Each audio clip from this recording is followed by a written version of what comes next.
went to Fisht for the first time in 1992. Our original plan had been to go to Bzybski, a mountain in Abkhazia, just over the border from Russia. But we were unable to go because there was a war started there, and so we went to Fisht, kind of as a second choice, and it turned out to be a best choice, and we made a series of major finds.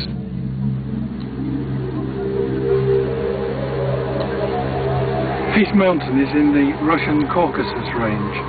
That's the western end, not far from the Black Sea. We flew in by helicopter. The limestone in the region ranges from 1 kilometre to 2.5 kilometres deep, that being in the southern end in Georgia. So the potential for deep caves is very good.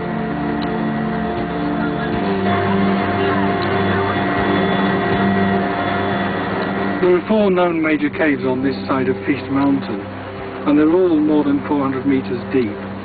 Sportiva, Turist and Krestik are all linked to each other, and there's a possibility that we might be able to find a link between Anglo-Russian and one or other of the other 3.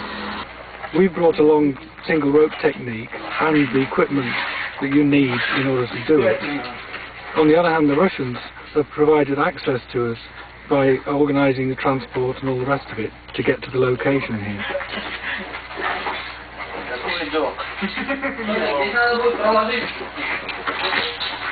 The Anglo-Russian cave is now very deep. The trip, as we first found it and surveyed it in 1992, was about 1 kilometre, going to a depth of about 100 metres or 300 feet. But the way on wasn't found until relatively recently.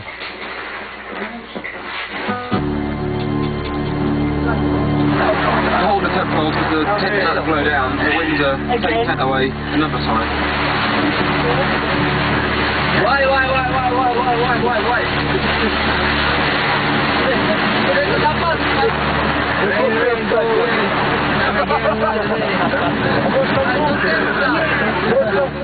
Every time we've been to Fisht, we've had some bad weather, but nothing like the storm that we got this time.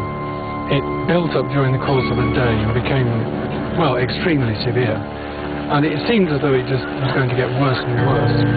I remember dashing around one evening trying to build stone walls behind the tents, and there was horizontal sleet and ice in the wind, and the wind was so strong that we were actually blown over trying to run around collecting the stones. A number of the Russian tents were completely wrecked, and several. The following day we came back in a group, and the entrance was an absolute classic Yorkshire-style wet entrance. It was a case of lying out flat with your nose just clear of some water. And then you came to a deep pool where you had to duck your head under a curtain, which had been even lower until Adrian took a hammer to it. Right, I might as well go through for its worth. Well, ducked down into the water, very cold, freezing cold. The wind seconds, I'd come straight up into a large stream passage.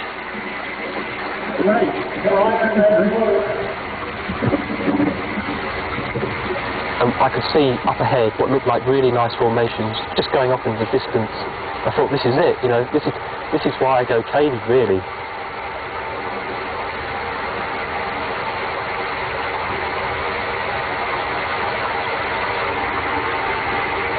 You were completely immersed in water at approximately 2 degrees, and you then popped out into quite a spacious cave, and you could stand up and walk around.